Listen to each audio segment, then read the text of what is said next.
Emails used in email marketing are short and very well paid if you can write them well. Everyone uses email, and in this video I'm going to show you how to write a killer call to action. The call to action is simply the action you want someone to take once they've read your email. And as I say, if you can do this well, you can be very well paid indeed.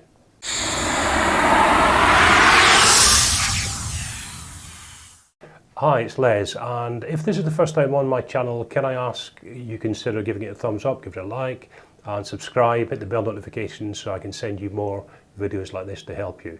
Now, this is the third and final part in a series of 3 videos that I've made showing you how to write killer emails, and it's something that, as we say, if you can get this right, you can be very well paid for it as a copywriter. Now, in the first video, we looked at writing amazing headlines, because the key is to get your emails open in the first place. If you don't get your emails open, then you're sunk before you start, okay? So the second email in the second video in the series was about writing the body copy of your email, how to grab the reader's attention and keep them hooked into your email. And in this video, we're going to look at the call to action, which is the final element in writing killer emails that get you well paid. Now, 1, 2, 3, if you go through the 3 videos, you're going to have the elements you need to actually start writing emails for money and getting, as I say, very well paid indeed. But don't worry if you've not looked at the first or second video. What I'll do is I'll link you at the end of this video to the first and second. This is the third one, and you can actually watch them in any order you want. Just make sure that you watch all 3. So what is a CTA or a call to action? Well, simply what a CTA is, it's you'll have seen it on emails. It's a button, or it's a link, or it could be text without a link. Just something that tells whoever's reading your email what you want to do when they've finished reading the content of your email. That's all the CTA is, a call to action. Now, it's important you're very clear about your call to action. Never make a call to action confusing. Be very clear in your emails what you want the reader to do. I'll read you a couple of examples out now that some of the actions you might actually want the reader to take once they've read the body content of your email. So you might want them to click on a button or link that takes them to a sales page. It might be centered around selling. You might take new customers, say you're onboarding a new customer, you might then take them to a place where you give them onboarding information, introduce them to your business, and get them familiar with your brand. Okay, you might be asking the reader for a testimonial. Perhaps you've worked with them, they found your product or service good, and you want them to give you a testimonial you can use on your website or in your business collateral. You might want to set up a phone call or a virtual meeting. You might want to take things to the next stage and have a chat with a potential customer. You might want to provide them with more information. As I say, you might want to onboard them and bring them into an online community. Or you might want to get some feedback on your product or service, whatever it might be. So they're the various types of call to action you could potentially have within your emails. So with that said, what would a call to action look like? You've seen a lot of these. If you've read any emails or you've been online any time at all, you've seen a lot of these. But let's go through and let me just give you a couple of examples of typical calls to action that you might see. So I'll read these again. I'll pop them up on the screen for you too.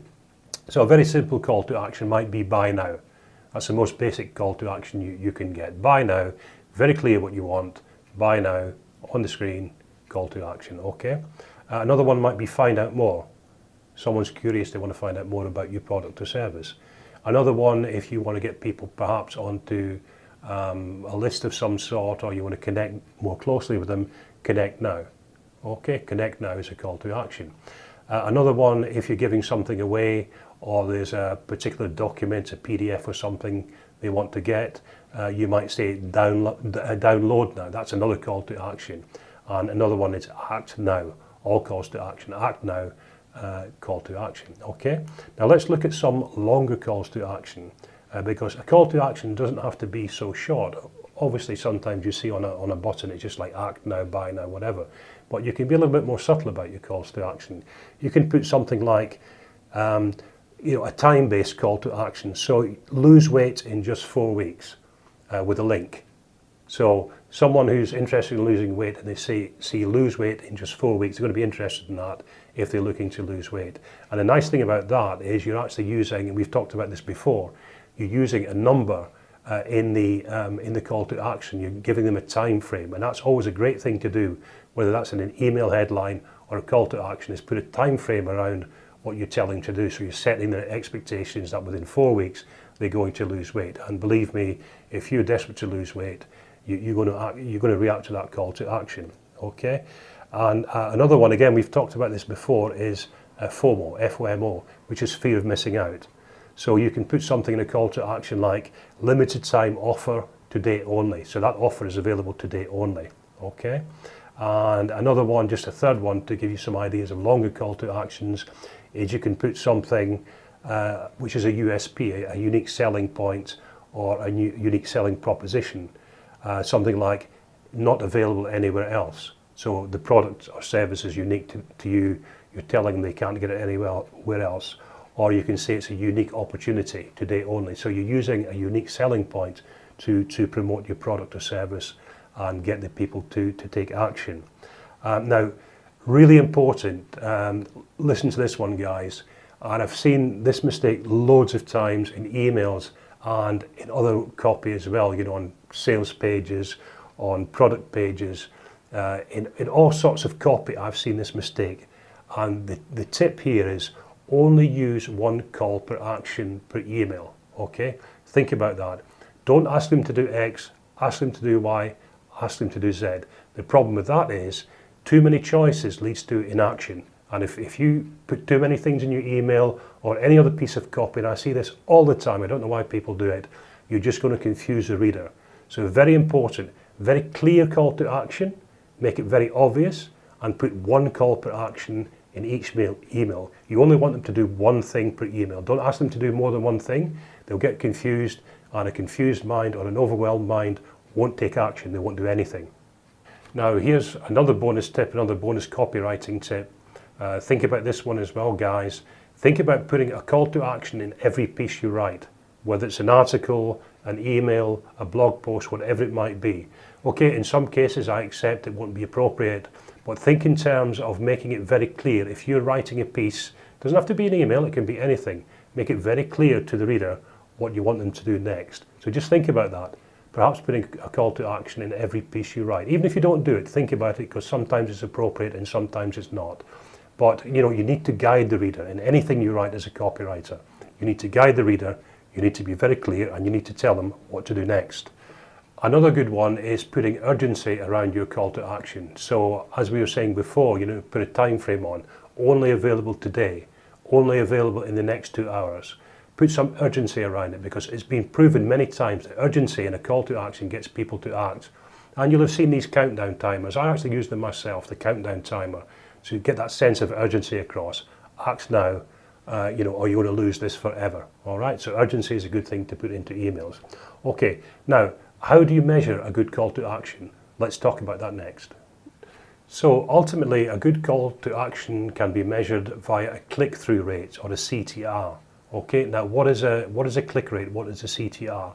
It's simply this, it's not hard to work out. So let's say your email is seen 100 times and you've got a call to action in 100 emails. If out of those 100 emails, 5 people who read the email click on the call to action and take an action, that's known as the click-through rate. So in that situation, 100 emails, okay, 5 people out of the 100 click on the call to action, and a CTR is always expressed as a percentage. So 5 out of 100 would be 5%. So that's the click-through rate, and that's a good way of measuring how effective your call to action is. Now, just a final tip, and this applies to any copywriting you're doing, but it specifically applies even more so to emails, and that's the fact that emails are quite short. As we said, normally 200 to 300 words, and that means when you're proofreading your emails, be 100% sure there's no spelling mistakes in there. Because number one, because it's so short, a spelling mistake is going to stick out like a sore thumb. Number one, your client's going to spot it immediately. If you miss it, I promise you the client will find it. And if you miss it and the client finds it, the potential customer will find it. So make sure when you're doing emails, because they're so short, proofread and proofread and proofread again. Okay? If you want an effective way of doing this, something I use is go to Microsoft Word, there's a read aloud feature there where Microsoft Word will actually read the text aloud to you. And it's amazing.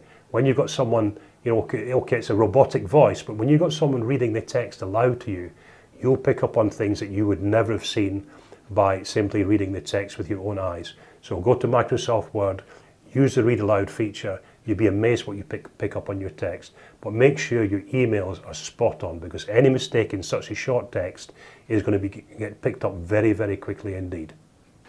So that's about it for this video. As I mentioned at the start, this is the third in a series of 3 videos. The first one was about writing killer headlines.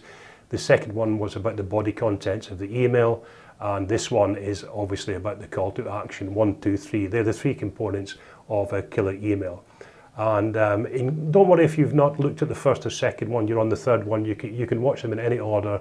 But what I'll do for you now is I'll put links on the screen, have a look, take you through to number 1, take you through to number 2, but just make sure you look at all 3. Put them together, you'll be writing killer emails in no time at all. Okay guys, that's it for this video. Thanks for watching, talk again soon. Ciao.